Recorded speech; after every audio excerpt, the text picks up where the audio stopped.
Hello friends, welcome to Pattadakal English Academy and Banashankari English Academy. PUC second year question number 34 reported speech. ಈ ಕ್ವಶನ್ಗೆ ಸಂಬಂಧಪಟ್ಟು 2025ದಲ್ಲಿ ಏನು ಬಿಟ್ಟಿರ್ತಕ್ಕಂಥ question ಬ್ಯಾಂಕ್ನಿಂದ select ಆಗಿರ್ತಕ್ಕಂಥ ಕ್ವಶನ್ಸ್ಗಳನ್ನ ನಾನು ಬಿಡಿಸ್ತಾ ಹೋಗ್ತೇನೆ.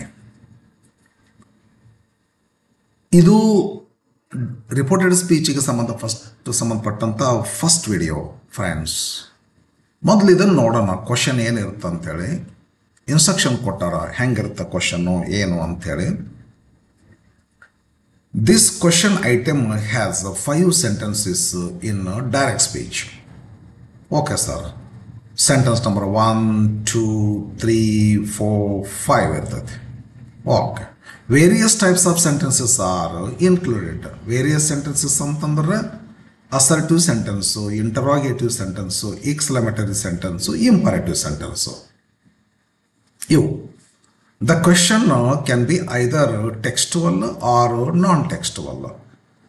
ಈ ಸನಿ ಮಾರ್ನಿಂಗು ಇವೆಲ್ಲ ಕೆಲವೊಂದು ದ ವೋಟರ್, ಕೆಲವೊಂದು I believe that the books will disappear, ಈ ಲೆಸನ್ದಿಂದ ಕ್ವಶನ್ ತಗೋಬೋದು. ಅಥವಾ ಟೆಕ್ಸ್ಟ್ ಬುಕ್ ಬಿಟ್ಟು ಬೇರೆ ಕ್ವಶನ್ನು ಕೂಡ ತಗೋಬೋದು. ಡೈರೆಕ್ಟ್ ಇಂಡೈರೆಕ್ಟ್ ಸ್ಪೀಚ್ಗೆ ಕೊಡುವಂಥ ಕ್ವಶನ್ಸ್ಗಳು ಗೊತ್ತಿರಲಿ ನಮಗೆ. ಇಲ್ಲಿವರೆಗೂ ಹಾಗಿರಲಿಲ್ಲ, ಟೆಕ್ಸ್ಟ್ ಬುಕ್ನ ತೊಗೊತಿದ್ರು. ಈಗ ಟೆಕ್ಸ್ಟ್ ಬುಕ್ ಬಿಟ್ಟು ಬೇರೆ ತೊಗೋಬೋದು. ಫಾರ್ ಎಕ್ಸಾಂಪಲ್, ಒಂದೇ ಎಕ್ಸಾಂಪಲ್ ನಾನ್ ಟೆಕ್ಸ್ಟಬಲ್ ಅದು, ಇದು ಯಾವ ಲೆಸನ್ದಲ್ಲೂ ಬಂದಿಲ್ಲ. ಹಾಗಾಗಿ ಜನರಲ್ ನಮಗೇನು ಒಂದು ಡೈರೆಕ್ಟ್ ಸ್ಪೀಚನ್ನ ಇಂಡೈರೆಕ್ಟ್ ಸ್ಪೀಚ್ ಮಾಡ್ಕೋಬೇಕಾದ್ರೆ ಹೆಂಗೆ ಮಾಡಬೇಕು ಅಂತ ತಿಳ್ಕೊಂಡು ಪಕ್ಕ ಗೊತ್ತಿರ್ಬೇಕ್ರಿ. ಒಂದು ಎರಡೇ ಮಾತು ಮಾತಾಡ್ತೀನಿ ನಾನು. ಒಂದು ಡೈರೆಕ್ಟ್ ಸ್ಪೀಚ್ನ ಇಂಡೈರೆಕ್ಟ್ ಸ್ಪೀಚ್ ಹೆಂಗೆ ಮಾಡ್ಬೇಕಂತ ತಿಳ್ಕೊಂಡು ಸ್ಟೂಡೆಂಟ್ಸ್. ಒಂದು ಡೈರೆಕ್ಟ್ ಸ್ಪೀಚನ್ನ ಇಂಡೈರೆಕ್ಟ್ ಸ್ಪೀಚ್ ಮಾಡ್ಕೋಬೇಕಾದ್ರೆ ಫಸ್ಟ್ ಸಬ್ಜೆಕ್ಟ್ ಹಾಕಿ ಇಲ್ಲೊಂದು ವರ್ಬ್ ಹಾಕೋಬೇಕ್ರಿ. ಇಲ್ಲೊಂದು ವರ್ಬ್. ಈ ವರ್ಬ್ ಹೆಂಗಿರ್ತೈತೆ ಅಂದ್ರೆ, ಇದು ಅಸರ್ಟಿವ್ ಸೆಂಟೆನ್ಸ್ ಇದ್ರೆ ಸೇಡು ಟೋಲ್ಡು ಬರ್ತೈತಿ. ಇಂಟ್ರಾಗೇಟಿವ್ ಸೆಂಟೆನ್ಸ್ ಇದ್ರೆ ಆಸ್ಕ್ಡ್ ಬರ್ತೈತಿ. ಎಕ್ಸ್ಕ್ಲೇಮೇಟರಿ ಸೆಂಟೆನ್ಸ್ ಇದ್ರೆ ಎಕ್ಸ್ಕ್ಲೇಮ್ಡ್ ಬರ್ತೈತಿ. ಇಂಪರೇಟಿವ್ ಸೆಂಟೆನ್ಸ್ ಇದ್ರೆ ಆರ್ಡರ್ಡ್, ರಿಕ್ವೆಸ್ಟೆಡ್ ಅಂತ ವರ್ಬ್ ಹಾಕೋಬೇಕ್ರಿ. ಫಾರ್ ಎಕ್ಸಾಂಪಲ್, ರಜತ್ ಅಂದು ಅಸರ್ಟಿವ್ ಸೆಂಟೆನ್ಸ್ ಆಗ್ತಿದ. ಏನೇ ಪಾಪ, ಇದು ಇಂಟ್ರಾಗೇಟಿವ್ ಸೆಂಟೆನ್ಸ್ ಅದ. ಪಾಪ ಕ್ಯಾನ್ ಯು ಪ್ಲೀಸ್ ಟೇಕ್ ಅಂತದ. ಆದ್ದರಿಂದ ರಜತ್ ಆಸ್ಕ್ಡ್ ಅಂತ ಅನ್ಬೇಕ್ರಿ. ಹಿಂಗೆ ಒಂದು ಸೆಂಟೆನ್ಸ್ ಅಸರ್ಟಿವ್ ಐತೋ, ಇಂಟ್ರಾಗೇಟಿವ್ ಐತೋ, ಎಕ್ಸ್ಕ್ಲಮೇಟರಿ ಐತೋ, ಇಂಪರೇಟಿವ್ ಐತೋ ನೋಡಿಕೊಂಡು ಇಲ್ಲಿ ವರ್ಬ್ ಹಾಕೋಬೇಕಾಗ್ತೈತ್ರಿ. ಆ ವರ್ಬ್ ಹಾಕೊಂಡ ನಂತರ ಒಂದು ಕಂಜಂಕ್ಷನ್ ಹಾಕೋಬೇಕು. ಇದು ರಿಪೋರ್ಟಿಂಗ್ ಸ್ಪೀಚ್. ಇದು ರಜತ್ ಸೇಡ್ ರಿಪೋರ್ಟಿಂಗ್ ಸ್ಪೀಚು, ಇದು ರಿಪೋರ್ಟೆಡ್ ಸ್ಪೀಚು. ಈ ರಿಪೋರ್ಟೆಡ್ ಸ್ಪೀಚ್ ಎರಡನ್ನೂ ಜಾಯಿನ್ ಮಾಡೋಕೆ ಒಂದು ಕಂಜಂಕ್ಷನ್ ಹಾಕೋಬೇಕು. ಕಂಜಂಕ್ಷನು ಕೂಡ ಅಸರ್ಟಿವ್ ಸೆಂಟೆನ್ಸ್ ಇದ್ರೆ ದ್ಯಾಟ್ ಕಂಜಂಕ್ಷನ್ ಹಾಕೋಬೇಕು. ಇಂಟ್ರಾಗೇಟಿವ್ ಸೆಂಟೆನ್ಸ್ ಇದ್ದು ನೋ ಕ್ವಶನ್ ಇದ್ರೆ ಇಫ್ ಕಂಜಂಕ್ಷನ್ ಹಾಕೋಬೇಕು. WH ಕ್ವಶನ್ ಇತ್ತಪ್ಪ ಅಂದ್ರೆ WH ವರ್ಡ್ ಕಂಜಂಕ್ಷನ್ ಹಾಕೋಬೇಕು. ಇಂಪರೇಟಿವ್ ಎಕ್ಸ್ಕ್ಲಮೇಟರಿ ಸೆಂಟೆನ್ಸ್ ಇದ್ರೆ ದ್ಯಾಟ್ ಕಂಜಂಕ್ಷನ್ ಹಾಕೋಬೇಕು. ಇಂಪರೇಟಿವ್ ಸೆಂಟೆನ್ಸ್ ಇದ್ರೆ ಕಂಜಂಕ್ಷನ್ ಬದಲಾಗಿ ಪ್ರಿಪೋಸಿಷನ್ ಟು ಹಾಕೋಬೇಕು. ಅಲ್ಲಿರುವಂಥ ವರ್ಬನ್ನು ಇನ್ಫಿನಿಟಿವ್ ಮಾಡ್ಕೋಬೇಕು. ಹಂಗೆ ಹೇಳಿದೆ ನಿಮಗೆ ನಾನು. ಒಂದನೇ ಸ್ಟೆಪ್ ಸರಿಯಾದ ವರ್ಬ್ ಹಾಕೊಡ್ರಿ. ಇಂಟ್ರೊಡಕ್ಟರಿ ವರ್ಬ್, ರಿಪೋರ್ಟಿಂಗ್ ವರ್ಬ್ ಅಂತ ಕರೀತಾರೆ ಇದನ್ನ. ರಜತ್ ಆದಮೇಲೆ ಸೆಡ್ ಅಂತೀವೋ, ಟೋಲ್ಡ್ ಅಂತೀವೋ, ಆಸ್ಕ್ಡ್ ಅಂತೀವೋ, ಇಂಟ್ರಾಗೇಟೆಡ್ ಅಂತೀವೋ, ಎಕ್ಸ್ಕ್ಲೇಮ್ಡ್ ಅಂತೀವೋ, ಆರ್ಡರ್ಡ್ ಅಂತೀವೋ, ರಿಕ್ವೆಸ್ಟೆಡ್ ಅಂತೀವೋ, ಸರಿಯಾಗಿ ವರ್ಬ್ ಹಾಕೋಬೇಕು. ಭಾಳ ಗೊತ್ತಿರ್ಬೇಕು ಇದ್ರ ಬಗ್ಗೆ. ಅನಂತರ ಕಂಜಂಕ್ಷನ್ ಹಾಕೋಬೇಕು. ಈ ಸೆಂಟೆನ್ಸ್ ನೋಡ್ಕೊಂಡು ಯಾವ ಕಂಜಂಕ್ಷನ್ ಹಾಕೋಬೇಕು ನಾನು ನಿಮ್ಗೆ ಹೇಳಿದೆ. ಇನ್ನು ಈಗ ಕಂಜಂಕ್ಷನ್ ಹಾಕಿದ ನಂತರ ಮುಂದೆ ಬರ್ತಕ್ಕಂಥ interrogative sentence, exclamatory sentence, imperative ಸೆಂಟೆನ್ಸನ್ನು ಅಸರ್ಟಿವ್ ಸೆಂಟೆನ್ಸ್ ಅನ್ನಾಗಿ ಮಾಡ್ಕೋಬೇಕ್ರಿ. ಇಂಡೈರೆಕ್ಟ್ ಸ್ಪೀಚ್ನೊಳಗೆ ಯಾವಾಗಲೂ ಅಸರ್ಟಿವ್ ಸೆಂಟೆನ್ಸೇ ಇರಬೇಕು. ಅಂದರೆ ಇಲ್ಲಿರುವ ಇಂಟ್ರಾಗೇಟಿವ್, ಎಕ್ಸ್ಕ್ಲಮೇಟರಿ, ಇಂಪರೇಟಿವ್ ಎಲ್ಲ ಸೆಂಟೆನ್ಸ್ಗಳು ಅಸರ್ಟಿವ್ ಆಗಬೇಕು. ಮಾಡ್ಕೊಳ್ಳೋಕೆ ಬರಬೇಕು. ಅಸರ್ಟಿವ್ ಸೆಂಟೆನ್ಸ್ ಮಾಡಿದ ಮೇಲೆ second person, first person, second person ಪ್ರನೌನ್ಗಳು ಇರ್ತಾವಲ್ಲ, ಆ ಪ್ರನೌನ್ಗಳನ್ನ ಥರ್ಡ್ ಪರ್ಸನ್ ಆಗಿ ಮಾಡ್ಕೋಬೇಕು. ಹಂಗೆ ಹೆಂಗೆ ಥರ್ಡ್ ಪರ್ಸನ್ ಅಲ್ಲ, ಅದೆಲ್ಲ ಭಾಳ ಗೊತ್ತಿರಬೇಕಾಗ್ತೈತಿ. ಹೇಳಿಕ್ಕಾಗಲಾರ್ದಂಥ ವಿಷಯ ಸದ್ಯ ಕಾಣೋದು. ಹಾಗಾಗಿ ಪ್ರನೌನ್ ಚೇಂಜ್ ಮಾಡ್ಕೋಬೇಕ್ರಿ. ಪ್ರನೌನ್ ಚೇಂಜ್ ಮಾಡ್ಕೊಂಡ ನಂತರ ಟೆನ್ಸ್ ಚೇಂಜ್ ಮಾಡ್ಕೋಬೇಕ್ರಿ. ಕೊಟ್ಟಂಥ ಸೆಂಟೆನ್ಸದ್ದು ಭಾಳ ಐತಿ. ಭಾಳ ಅಂತಂದರೆ ಭಾಳ ಬರ್ತೈತಿ. ಏನೇನು ಚೇಂಜ್ ಮಾಡ್ಬೇಕಂದ್ರೆ ಭಾಳ ಕೇಳ್ಕೊರಿ. ಹೊಳ್ಳೆ ಮಳ ನಾ ಹೇಳಿದ್ದ ಪುನಃ ಕೇಳಿಸ್ಕೊಡ್ರಿ. ಫಸ್ಟ್ ಇಲ್ಲೊಂದು ಹಾರ್ಬ್, ಸರಿಯಾದ ಹಾರ್ಬ್ ಹಾಕ್ಕೋಬೇಕು. ನೆಕ್ಸ್ಟು ಸರಿಯಾದ ಕಂಜಂಕ್ಷನ್ ಹಾಕ್ಕೋಬೇಕು. ನೆಕ್ಸ್ಟ್ ಮಾಡಬೇಕಾದಂದ್ರೆ interrogative sentence, exclamatory, imperative sentence, assertive sentence ಆಗಿ ಮಾಡ್ಕೋಬೇಕು. Next first person second person ಪ್ರನೌನ್ಗಳ ಮಾತ್ರ, ಥರ್ಡ್ ಪರ್ಸನ್ ಅಲ್ಲ. ಫಸ್ಟ್ ಮತ್ತು ಸೆಕೆಂಡ್ ಪರ್ಸನ್ ಪ್ರನೌನ್ಗಳನ್ನ ಯಾವ ರೀತಿ ಚೇಂಜ್ ಮಾಡಬೇಕು ಅನ್ನೋದನ್ನು ಗೊತ್ತಿರಬೇಕು ನಿಮಗೆ. ಆ ಪ್ರಕಾರ ಪ್ರನೌನನ್ನು ಚೇಂಜ್ ಮಾಡಬೇಕು. ನೆಕ್ಸ್ಟ್ ಕೊಟ್ಟಂಥ ಸೆಂಟೆನ್ಸ್ ಯಾವ ಟೆನ್ಸ್ನಾಗ ಇರ್ತದ, ಆ ಟೆನ್ಸ್ನಾಗಿರ್ತಕ್ಕಂಥ ಸೆಂಟೆನ್ಸ್ ಇದ್ದರೆ ಅದನ್ನು ಯಾವ ಟೆನ್ಸಿಗೆ ಬದಲು ಮಾಡಬೇಕು ಅನ್ನೋದು ಗೊತ್ತಿರಬೇಕು. ಟೆನ್ಸ್ ಬದಲು ಮಾಡಬೇಕು. ನೆಕ್ಸ್ಟ್ ಕೆಲವು ವರ್ಡ್ಸ್ ಬರ್ತಾವ್ರಿ, ಟೈಮು ಪ್ಲೇಸು ತೋರಿಸುವಂಥ ವರ್ಡ್ಸ್ ಬರ್ತಾವ್ರಿ. ನಾವು ಹಿಯರ್, ಟುಡೇ, ಟುಮಾರೋ ಅಂತ ತಿಳ್ಕೊಂಡು, ದಿಸ್ ಅಂತೇಳಿ, ದೀಸ್ ಅಂತೇಳಿ ಇಂಥ ಕೆಲವೊಂದು ವರ್ಡ್ಸ್ಗಳು ಡೈರೆಕ್ಟ್ ಸ್ಪೀಚನಾಗಿ ಕೊಟ್ಟಿರ್ತಾರೆ. ಅವ್ನು ಇಂಡೈರೆಕ್ಟ್ ಸ್ಪೀಚನಾಗ ಮಾಡುವಾಗ ಆ ಕೆಲವು ವರ್ಡ್ಸ್ಗಳು ಹೋಗಿ ಬೇರೆ ವರ್ಡ್ಸ್ಗಳು, ಫಾರ್ ಎಕ್ಸಾಂಪಲ್ ದಿಸ್ ಅಂತೈತಿ, ದ್ಯಾಟ್ ಆಗಬೇಕು, ಹಿಯರ್ ಅಂತೈತಿ, ದೇರ್ ಆಗಬೇಕು.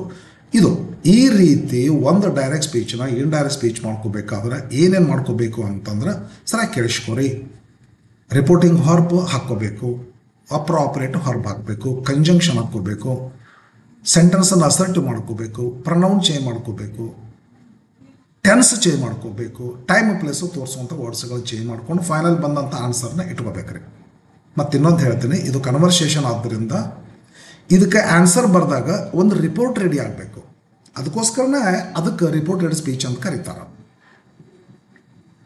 ಏನ್ರಿ ರಿಪೋರ್ಟೆಡ್ ಸ್ಪೀಚ್ ಅಂತ ಕರೆಯೋದಕ್ಕೆ ಅಂದರೆ ಈ ಒಂದು ಸೆಂಟೆನ್ಸ್ ನೀನು ಇಂಡೈರೆಕ್ಟ್ ಸ್ಪೀಚ್ ಮಾಡಿ ಮುಗಿಸಿದಿ, ಇಲ್ಲಿ ಫುಲ್ ಪಾಯಿಂಟ್ ಬಂತು ಅಂತಂದ್ರೆ ನೆಕ್ಸ್ಟ್ ಸೆಂಟೆನ್ಸು ಕೆಳಗೆ ಬರಬಾರ್ದ್ರಿ ನೀವು ರೀ, ಅದರ ಮುಂದೆ ಕಂಟಿನ್ಯೂ ಮಾಡಬೇಕು ಆನ್ಸರ್ನ. ಅಂದ್ರೆ ರೆಗ್ಯುಲರ್ ಹೋಗ್ಬೇಕ್ರಿ. ಇವರು ಡೈರೆಕ್ಟ್ ಸ್ಪೀಚ್ನಾಗ ಲೈನ್ ಕೊಟ್ಟು ಒಬ್ರು ಹೇಳಿದ್ದು ಕೊಟ್ಟು ಮತ್ತು ಕೆಳಗಿನ ಲೈನ್ ಬರ್ತಾರೆ. ಇಂಡೈರೆಕ್ಟ್ ಸ್ಪೀಚ್ನಾಗ ಹಂಗಲ್ಲ. ಇಲ್ಲಿ ಬಂದು ಇಲ್ಲಿ ಒಂದು ಫುಲ್ ಪಾಯಿಂಟ್ ಆಯ್ತಿಲ್ರಿ, ಮುಂದಿಂದು ಆನ್ಸರ್ ಅದಕ್ಕೆ ಕಂಟಿನ್ಯೂ ಆಗಬೇಕು. ಫುಲ್ ಪಾಯಿಂಟ್ ಆದಮೇಲೆ ಅಲ್ಲೇ ಕಂಟಿನ್ಯೂ ಮಾಡ್ಬೇಕ್ರಿ. ರೆಗ್ಯುಲರ್ ಬರಬೇಕು, ಫ್ಲೋ ಬರಬೇಕು, ಒಂದು ರಿಪೋರ್ಟ್ ಆಗಬೇಕದು. ಅದಕ್ಕೆ ಬಂದಂಥ ಆನ್ಸರ್ಗೆ ರಿಪೋರ್ಟೆಡ್ ಸ್ಪೀಚ್ ಅಂತ ಕರೀತಾರೆ. ವಿದ್ಯಾರ್ಥಿಗಳೇ, ನಾನು ನಿಮಗೆ ಸಂಕ್ಷಿಪ್ತವಾದಂಥ ವಿವರಣೆ ಕೊಟ್ಟೇನೆ. ಇಷ್ಟಾದಾಗ್ಯೂ ಸಹಿತ ನೀವು ಡೆಫಿನೆಟ್ಲಿ ಕೇಳಲೇಬೇಕು. ನಿಮ್ಮ ಡೌಟ್ಗಳನ್ನು ಕಮೆಂಟ್ ಹಾಕಿರಿ. ನಾನು ನಿಮ್ಗೆ ಎಲ್ಲಿ ಡೌಟ್ ಐತಿ ಕ್ಲಾರಿಫೈ ಮಾಡ್ತೀನಿ. ಯಾರೋ ಒಬ್ಬರು ನನಗೆ ಡೈರೆಕ್ಟ್ ಸ್ಪೀಚನ್ನು ಸಂಕ್ಷಿಪ್ತವಾಗಿ ಹೇಳಂತಂದಿದ್ರು, ಅಷ್ಟು ಸರಳ ಇಲ್ಲ. ಆದ್ರೆ ಬರ್ತೀನಿ ರೀ, ಹೇಳ್ತೀನಿ ಅಂತಂದಿದ್ದೆ. ಇವತ್ತು ಬಂದೇನೆ, ಡೈರೆಕ್ಟ್ ಸ್ಪೀಚ್ಗೆ ಬಂದೇನೆ, ಹೇಳ್ತೀನಿ. ಒಂದೊಂದು ವಿಡಿಯೋನ ಮಾಡ್ತೀನಿ. ಒಂದೊಂದು ವಿಡಿಯೋ ಸ್ವಲ್ಪ ವಿವರವಾಗಿ ಹೇಳ್ತೀನಿ. ಒಂದೊಂದು ವಿಡಿಯೋ ಹೇಳ್ತೀನಿ.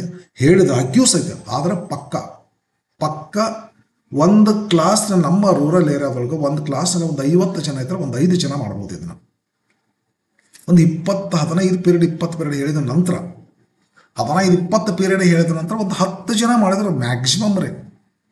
ಹಳ್ಳಿ ಅಂತ ಕಾಲೇಜ್ನೊಳಗೆ 50 ಹುಡುಗರ ಪೈಕಿ ಒಂದು 10 ಹುಡುಗರ ಭಾಳ ಕಷ್ಟ ಮಾಡೋದು ಅಂಥ ಟಾಪಿಕ್ ಐತಿ. ಆದ್ದರಿಂದ ನೀವು ಪೂರ್ತಿ ಬ್ಯಾಕ್ಗ್ರೌಂಡ್, ಯಾವ ರೀತಿ ಹಾರ್ಬನ್ನು ಹಾಕ್ಕೋಬೇಕು, ಯಾವ ರೀತಿ ಕಂಜಂಕ್ಷನ್ ಹಾಕ್ಕೋಬೇಕು, ಯಾವ ರೀತಿ ಸೆಂಟೆನ್ಸನ್ನು ಅಸರ್ಟಿವ್ ಮಾಡ್ಕೋಬೇಕು, ಯಾವ ರೀತಿ ಪ್ರನೌನ್ಗಳು ಚೇಂಜ್ ಮಾಡ್ಕೋಬೇಕು, ಯಾವ ರೀತಿ ಟೆನ್ಸ್ ಬದಲು ಮಾಡಬೇಕು, ಯಾವ ರೀತಿ ಟೈಮ್ ಪ್ಲೇಸು ಅಂತ ತೋರಿಸುಗಳು ವರ್ಡ್ಸ್ಗಳು ಏನು ಆಗಬೇಕು, ಇವೆಲ್ಲ ಗೊತ್ತಿರ್ಬೇಕು. ನಿಮಗೆ ಗೊತ್ತಿದ್ರೆ ಮಾತ್ರ ನನ್ನ ವಿಡಿಯೋ ತಿಳಿತೈತಿ, ಇಲ್ಲದಿದ್ರೆ ತಿಳಿದಿಲ್ಲ. ಹಾಗಾಗಿ ನಾ ಬೇಸಿಕ್ ಮಾಡಿಲ್ಲ ವಿಡಿಯೋನ, ಬರೀ ಕ್ವಶನ್ಸ್ಗಳು ಬಿಡಿಸ್ಲಿಕ್ಕತ್ತೀನಿ. ನಿಮಗೇನು ಸಾಧ್ಯತೆ, ನಿಮ್ಮ ಆದರೆ ಆಲ್ರೆಡಿ ಗೊತ್ತಿರ್ತಕ್ಕಂಥ ವಿದ್ಯಾರ್ಥಿಗಳಿಗೆ ಮಾತ್ರ ಡೆಫಿನೆಟ್ಲಿ ಹೆಲ್ಪ್ಫುಲ್ ಆಗುತ್ತೆ. ನಿಮ್ಮ ಒಂದು ವೇಳೆ ನೀವು ವೈಸ್ ಅದರಿ, ನಿಮ್ಗೆ ಗೊತ್ತೈತೆ ಅಂತ ತಿಳ್ಕೊರಿ, ನಾ ಮಾತಾಡೋದು ತಿಳಿತೈತಿ, ನಿಮಗೆ 100% ತಿಳಿತೈತಿ. ಯಾವಲ್ಲರೂ ಒಂದು ಸ್ವಲ್ಪ ನಿಮಗೆ ಡೌಟ್ ಬಂತು ಅಂತಂದರೆ ಒಂಚೂರು ಏನು ಮಾಡಿರಿ, ನನಗೆ ಸ್ವಲ್ಪ ಈ ಕ್ಲಾರಿಫಿಕೇಶನ್ ಇಂಥಲ್ಲಿ ನನಗೆ ಗೊತ್ತಾಗವಲ್ದು ಅಂತ ತಿಳಿಸ್ತೀರಾ ಸರ್ ಅಂತ ಅನ್ಕೊಂಡ್ರಿ, ಡೆಫಿನೆಟ್ಲಿ ನಾ ತಿಳಿಸ್ತೀನಿ. ಸರಿ, ಬರೀ ಫ್ರೆಂಡ್ಸ್ ನೋಡೋಣ. ರಜತ್ ಫಾದರ್ ಮಾತಾಡ್ಲಿಕ್ಕೆ ಹತ್ತಾರ, ಕನ್ವರ್ಸೇಷನ್ ಮಾಡ್ತಕ್ಕಂಥವ್ರು. ಡಾನ್ ಗೊಂಜಲ್, ಡೋನೋಲಾರ್ ಅಂತ ಬರ್ತಲ್ಲ, ಇಲ್ಲಿ ರಜತ್ ಫಾದರ್ ಇಬ್ಬರು ಮಾತಾಡ್ಲಿಕ್ಕೆ ಹತ್ತಾರ. ರಜತ್ ಕೇಳ್ತಾನ, ಮಗ ಇವ, ಪಪ್ಪ can you please take me to the central hall today evening? ಇದೊಂದು ಕ್ವಶನ್ ಆಯ್ತಾರೆ. ಏನು ಹೆಂಗತ್ತಾರೆ? ಫಾದರ್ ಏನು ಹೇಳ್ತಾರೆ, what do you want to go there? Rajat ಅಂತನ, inter collegiate drama competition is going on. Drama competition ಇದೆ ಡ್ಯಾಡಿ, ನಾನು ಅದನ್ನು ಪಾರ್ಟಿಸಿಪೇಟ್ ಮಾಡೀನಿ ಅಥವಾ ಆಡಿಯನ್ಸ್ ಆಗಿ ನಾವು ಹೋಗಬೇಕಾಗಿದೆ. ಫಾದರ್ ಏನು ಹೇಳ್ತಾರೆ, shall we go there at 5 PM? 5 ಗಂಟೆಗೆ ಹೋದ್ರೆ ನಡೀತೈತ? No, we shall go at 6 PM. 5 ಗಂಟೆಗೆ ಏನು ಬೇಕಾಗಿಲ್ಲ ರೀ, 6 ಗಂಟೆಗೆ ಹೋದ್ರೆ ಸಾಕು.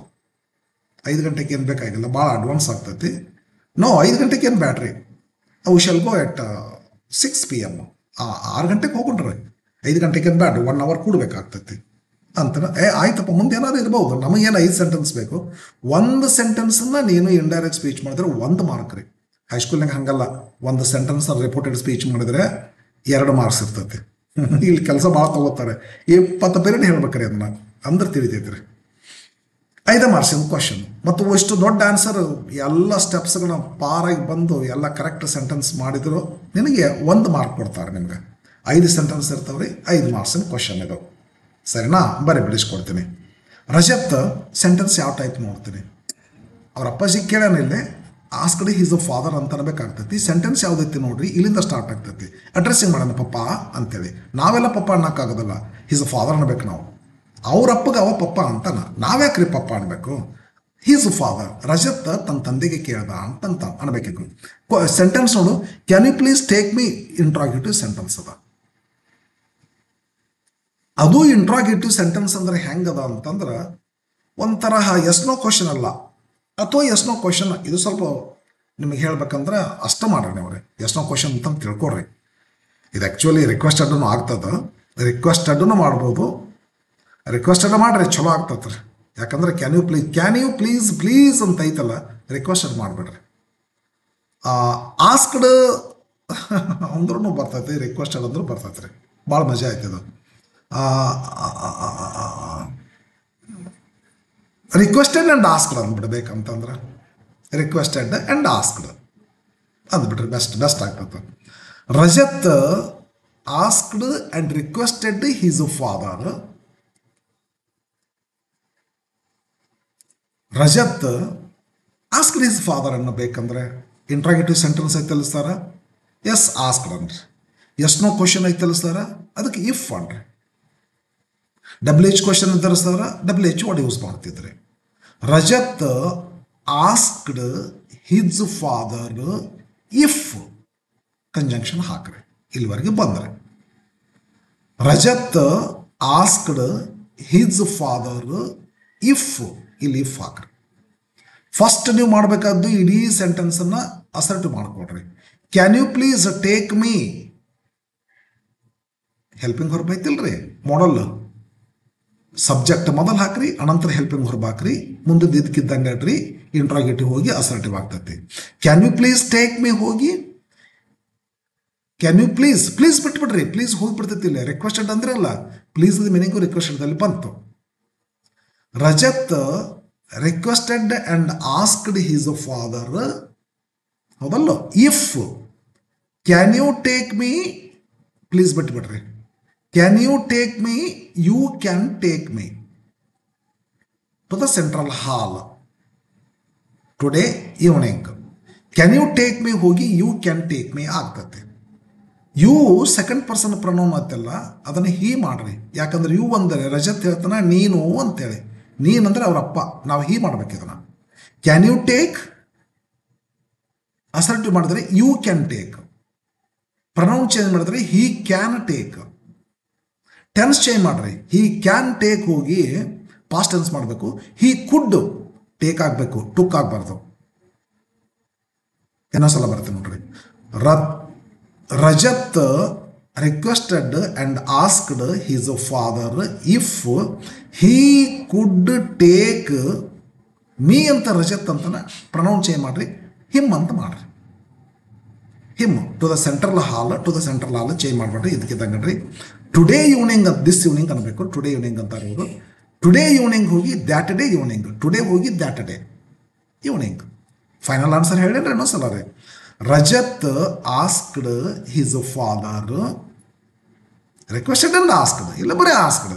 Rajat requested and asked his father if he could take him, he ಅಂದರೆ ಅವರ ಫಾದರ್, ಹಿಮ್ ಅಂದರೆ ಅವರ. He could take him to the central hall that evening, that day evening, ಅಥವಾ ದ್ಯಾಟ್ ಈವ್ನಿಂಗ್ ಅಂದ್ರೆ ಬರ್ತೈತೆ.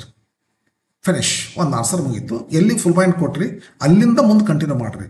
ಫಾದರ್ ಕೇಳ್ತಾನ what you want, why do you want to go there. ಮಗನು ಪ್ರಶ್ನೆ ಕೇಳ್ತಾನ, ಅಪ್ಪನು ಪ್ರಶ್ನೆ ಕೇಳ್ತಾನ. ಆದ್ದರಿಂದ father asked him, father asked Rajat ಅನ್ಬೇಕಂದ್ರೆ. ಫಾದರ್ ಆಸ್ಕ್ಡ್ ರಜತ್, ಆಸ್ಕ್ಡ್ ಹೊರಬಾಕ್ರಿ. ಕಂಜಂಕ್ಷನ್ ವಾಯ್ ಐತಿಲ್ರಿ, ಇಲ್ಲೇ ಕ್ಯಾನ್ ಅಂತ ಎಷ್ಟೋ ಕ್ವಶನ್ ಐತಿ, ಅದಕ್ಕೆ ಇಫ್ ಕಂಜಂಕ್ಷನ್ ಹಾಕ್ರಿ, ಇಫ್ ಇಲ್ಲ ವೆದರ್ ಹಾಕ್ರಿ. WH ಕ್ವಶನ್ ಇದ್ದಾಗ ಈ WH ವರ್ಡ ಕಂಜಂಕ್ಷನ್ ಆಗ್ತತ್ರಿ. Father asked Rajat why, conjunction ಹಾಕಿದ್ರಿ. ಫಸ್ಟ್ ಇಂಟ್ರಾಗೇಟಿವ್ ಸೆಂಟೆನ್ಸ್ ಅನ್ನು ಅಸರ್ಟಿವ್ ಮಾಡ್ಕೋರಿ. ಅಸರ್ಟಿವ್ ಮಾಡ್ಕೋಬೇಕಾದ್ರೆ ಡೂ ಇರುವಂಥ ಸೆಂಟೆನ್ಸ್ ಡೂ ಕೈ ಬಿಟ್ಬಿಟ್ರೆ ಅಸರ್ಟಿವ್ ಆಗ್ತದೆ. Do you want to go, pronoun change ಮಾಡ್ರಿ. ಯು ಅಂದ್ರೆ ಯಾರು? ಯು ಅಂದ್ರೆ Rajat, he. You want, do you want to go assertive ಮಾಡಿಕೊಟ್ರೆ you want to go. Pronoun change ಮಾಡಿದ್ರೆ ಯು ವಾಂಟ್ ಹೋಗಿ ಹಿ ಆಗ್ತದೆ, he wants to go. He wants ಯಾವ tense ಅದ? ಸಿಂಪಲ್ ಪ್ರೆಸೆಂಟ್ ಅದ. ಸಿಂಪಲ್ ಪ್ರೆಸೆಂಟ್ ಹೋಗಿ ಸಿಂಪಲ್ ಪಾಸ್ಟ್ ಆಗಬೇಕು. He wanted to go. There change ಆಗೋದಿಲ್ಲ, ದೇರಕ್ಕೆ ದೇರ ಇಡ್ರಿ. Final answer, father asked Rajat why he wanted to go there. ಇದು ಇನ್ಫಿನಿಟಿವ್ ಟೆನ್ಸ್ ಅಲ್ಲ, ಇದನ್ನು ಚೇಂಜ್ ಮಾಡಬೇಡ್ರಿ. ಟು ಗೋನ್ ಆಗ್ತದೆ. ಟು ವೆಂಟ್ ಮಾಡಿಗಿಡ್ರಿ, ನಾವು ಮಾಡಬಾರ್ದು. ಇಂಟ್ರಾಗೇಟಿವ್ ಸೆಂಟೆನ್ಸ್ ಅದ, ಆಸ್ಕ್ಡ್ ತಗೊಂಡ್ರಿ. WH ಕ್ವಶನ್ ಕಂಜಂಕ್ಷನ್ ಮಾಡ್ಕೋರಿ. ಡೂ ಯು ವಾಂಟ್ ಹೋಗಿ ಅಸರ್ಟ್ ಮಾಡ್ಕೊಂಡ್ರೆ ಯು ವಾಂಟ್ ಆಗ್ತತಿ. ಯು ಅಂದರೆ ಹಿ ಮಾಡ್ಕೋಬೇಕು ನಾವು, ಹಿ ವಾಂಟ್ಸ್ ಆಗ್ತದೆ. ಟೆನ್ಸ್ ಚೇಂಜ್ ಮಾಡ್ರಿ, ಸಿಂಪಲ್ ಪ್ರೆಸೆಂಟ್ ಇದ್ದದ್ದು ಸಿಂಪಲ್ ಪಾಸ್ಟ್ ಆಗಬೇಕು. ಹಿ ವಾಂಟೆಡ್ ಆಗ್ತತಿ. ಟು ಗೋ ಆಗ್ತತಿ. ದೇರ್ ಆಗ್ತತಿ. ಥರ್ಡ್, ಅದ್ರ ಮುಂದೆ ಬರ್ರಿ. ಥರ್ಡ್, ರಜತ್ ಕೇಳ್ತಾನ, inter collegiate drama competition is going on. ಅದಲ್ಲ ಒಂದು ಸ್ಟೇಟ್ಮೆಂಟ್ ಇದು, ಆದ್ದರಿಂದ ಟೋಲ್ಡ್ ಆಗ್ತದೆ. ಇದು ಕ್ವಶನ್ ಇತ್ತು, ಆಸ್ಕ್ಡ್ ಅಂದಿರಿ. ಕ್ವಶನ್ ಇತ್ತು, ಆಸ್ಕ್ಡ್ ಅಂದಿರಿ. ಇದು ಅಸರ್ಟಿವ್ ಸೆಂಟೆನ್ಸ್ ಅದ, ಟೋಲ್ಡ್ ಮಾಡ್ರಿ. ದಟ್ ಕಂಜಂಕ್ಷನ್ ಹಾಕ್ರಿ. ರಜತ್ ಇಲ್ಲಕಂದ್ರೆ ಹೆಂಗೆ ಮಾಡ್ರಿ? ಇದೊಂದು ಕ್ವಶನ್ ಕೇಳ್ತಾನೆ ಅವರಪ್ಪ. ಏನು ಕೇಳ್ತಾರ? ಯಾಕ್ರಿ ನೀವು ಹೋಗಿ, ಯಾಕಪ್ಪ ನೀವು ಹೋಗ್ಬೇಕು ಅಂತ ಕೇಳಿದ್ರೆ ಅಪ್ಪಾಜಿ ಹಿಂಗೈತಲ್ಲ ಅಂತ ತಿಳ್ಕೊಂಡು ಈ ಪ್ರಶ್ನೆಗೆ ಉತ್ತರ ಕೊಡ್ತಾರೆ ಇವರು. ಆದ್ದರಿಂದ ರಿಪ್ಲೈಡ್ ಅಂದ್ಬಿಡ್ರಿ.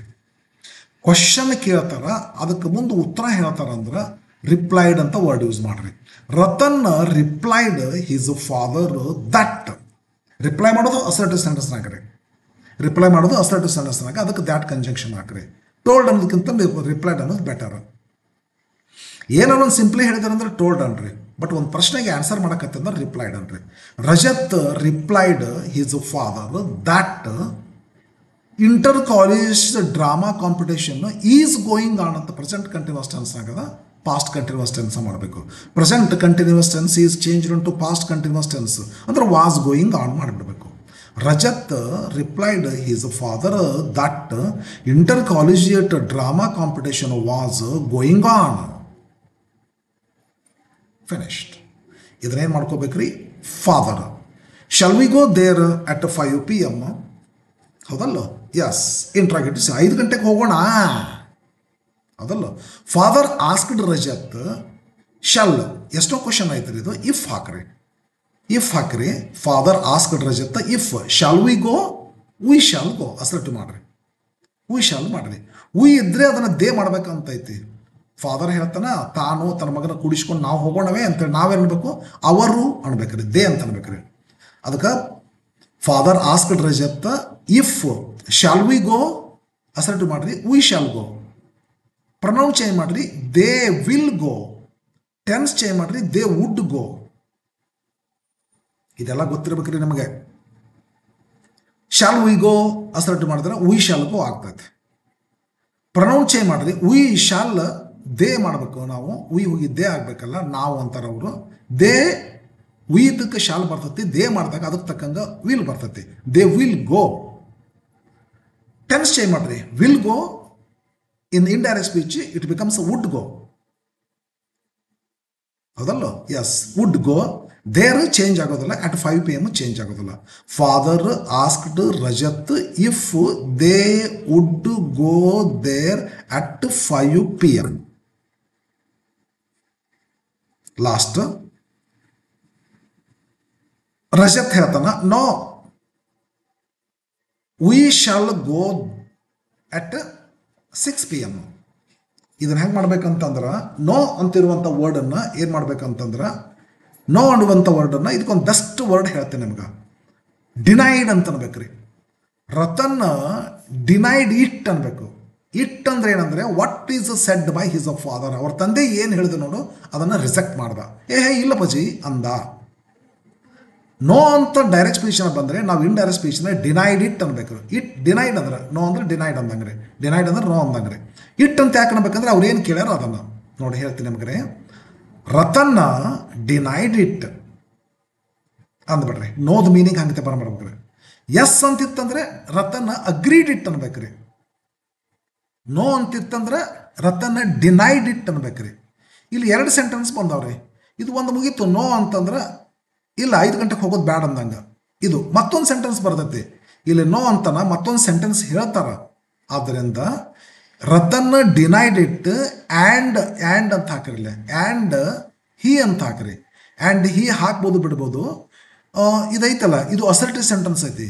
ಅಸರ್ಟಿವ್ ಸೆಂಟೆನ್ಸಲ್ಲಿದ್ದ ಟೋಲ್ಡ್ ಅನ್ರಿ, ಹೇಳಿಸ್ಕೊಂಡವ್ರು ಅದಾರ, ಅವ್ರ ತಂದೆಯವ್ರು ಹೇಳಿಸ್ಕೊಂಡ್ರಿ, ಇಲ್ಲ ಅಂದ್ರೆ ಸೆಡ್ ಅಂತಿದ್ರಿ. ಅಸರ್ಟಿವ್ ಸೆಂಟೆನ್ಸ್ ಅದ, ಅದಕ್ಕೆ ಟೋಲ್ಡ್ ಅನ್ರಿ. Ratan denied it and he told his father conjunction that ಹಾಕ್ರಿ. ದಟ್ ಹಾಕಿ ಉಯ್ ಅಂತ ಇವ ರತನ್ ಅಂದರೆ ಅದನ್ನು ದೇ ಮಾಡ್ಬೇಕು ನಾವು. They we shall go, pronoun change ಮಾಡಿದರೆ ದೇ ವಿಲ್ ಗೋ. ವಿ ಹೋಗಿ ದೇ ಆಗಬೇಕು. ಟೆನ್ಸ್ ಚೇಂಜ್ ಮಾಡೋದು. ದೇ ವಿಲ್ ಗೋ ಹೋಗಿ ದೇ ವುಡ್ ಗೋ ಆಗ್ತೈತೆ at 6 PM ಮಾಡ್ರಿ. ಫೈನಲ್ ಆನ್ಸರ್ ಹೇಳ್ತೀನಿ ಇನ್ನೊಂದ್ಸಲ ಕೇಳು. ರತನ್ ರಿಜೆಕ್ಟೆಡ್, ಸಾರಿ ಅದೇನು ಇರಲಿಲ್ಲ, rejected. Ratan denied it and he told his father that they would go at 6 PM. Final. ಭಾಳ ದೊಡ್ಡ ಟಾಪಿಕ್ ರೀ ಇದು, ಭಾಳ ದೊಡ್ಡ ಟಾಪಿಕ್. 10 ತಾಸು ಬೇಕಿದ್ರೆ ಹೇಳಲಿಕ್ಕೆ. ಇದೆಲ್ಲ ಪ್ರಣವನಗಳು ಹೆಂಗೆ ಚೇಂಜ್ ಮಾಡ್ಕೋಬೇಕು, ಟೆನ್ಸನ್ನು ಹೆಂಗೆ ಚೇಂಜ್ ಮಾಡ್ಕೋಬೇಕು, ಹೊರ್ಬ್ ಯಾವ್ದು ಹಾಕಬೇಕಿಲ್ಲಿ. ಇದು ಕಾಲನ್ ಐತೆ, ಕಾಲನ್ ತೆಗಿಬೇಕು, ಒಂದು ಹೊರ್ಬ್ ಹಾಕಬೇಕು, ಕಂಜಂಕ್ಷನ್ ಹಾಕ್ಕೋಬೇಕು, ಸೆಂಟೆನ್ಸನ್ನು ಹೆಂಗೆ interrogative, exclamatory, imperative, assertive convert ಮಾಡ್ಕೋಬೇಕು, ಟೈಮ್ ಪ್ಲೇಸ್ ತೋರಿಸುವಂಥ ಕೆಲವು ವರ್ಡ್ಸ್ಗಳು ಯಾವ್ಯಾವು ಅವನ್ನ ಹೆಂಗೆ ಚೇಂಜ್ ಮಾಡ್ಕೋಬೇಕು. ಇದಂತ ಇವೆಲ್ಲ ಆದಮೇಲೆ ಒಂದು ಕನ್ವರ್ಸೇಷನ್ ಬರ್ತವೆ. ಈ ಕನ್ವರ್ಸೇಷನ್ ಇದ್ದ ಮತ್ತೊಂದಿಷ್ಟು ಸ್ಟೈಲ್ ಬೇರೆ, ಅದನ್ನ ಹೆಂಗೆ ಮಾಡ್ಕೋಬೇಕು. ಮತ್ತು ಹಾಫ್ ಸೆಂಟೆನ್ಸಸ್ ಇರ್ತಾವಲ್ಲ, ನೋ, ಎಸ್, ಇವು ಇದ್ದಾಗ ಹೆಂಗೆ ಮಾಡ್ಕೋಬೇಕು. ಇವನ್ನೆಲ್ಲ ನೋಡ್ಕೋಬೇಕಾದ್ರೆ ತುಂಬ ಟೈಮ್ ಬೇಕು. ಎಸ್, ಕಲಿತೀರಿ ಫ್ರೆಂಡ್. ಒಂದು 10ರಷ್ಟು ಕೊಟ್ಟಿದ್ದಾಗ ಅದನ್ನು ದಿನಾಲು ಮಾಡ್ಕೊತ ಹೋಗ್ತೀನಿ. ದಿನಾಲು ಮಾಡ್ಕೊತ ಹೋಗಿ ಬಹುತೇಕ ಸ್ವಲ್ಪ ರೀತಿ ನಿಮಗೆ ತಿಳಿಬೋದು ಅಂತ ಅನಿಸ್ತದೆ. 5 ಮಾರ್ಕ್ಸಿನ ಕ್ವಶನ್ಗೆ ಬಹುತೇಕ ನಿಮಗೆ ಏನಾಗ್ಬೋದು, ಒಂದು 4, 3 ಹೆಂಗಾದ್ರೂ ಬರ್ಬೋದು ಫ್ರೆಂಡ್ಸ್. ವಾಚ್ ಮಾಡಿರಿ, ನಾನು ಹೇಳ್ತಾ ಹೋಗ್ತೀನಿ. ಥೇರಿ ಮಾತ್ರ ಹೇಳೋದು ಭಾಳ ಕಷ್ಟ ಅದ. ಸುಮ್ಮನೆ ಹೆಂಗೆ ಮತ್ತೆ ಒಂದು ವಿಡಿಯೋ ಬಿಡಿಸ್ತಾ ಹೋಗ್ತಿರ್ತೀನಿ, ನೋಡ್ಕೊತೀರಿ. ಎಸ್, ಓಕೆ, ನಾನು ನಾಳೆ ಬಿಡಿಸ್ತೇನೆ, ಮತ್ತೆ ಮುಂದಿನ ಕ್ವಶನ್ ಬಿಡಿಸ್ತೇನೆ. ಹೇಳ್ತಾ ಇರ್ತೀನಿ, ನೋಡ್ತಾ ಇರೋ, ಹಿಂದೆ ನಾಳೆ ನಿಮಗೂ ಬರ್ಬೋದು ಆನ್ಸರ್ ಮಾಡಲಿಕ್ಕೆ. Okay, thank you for watching.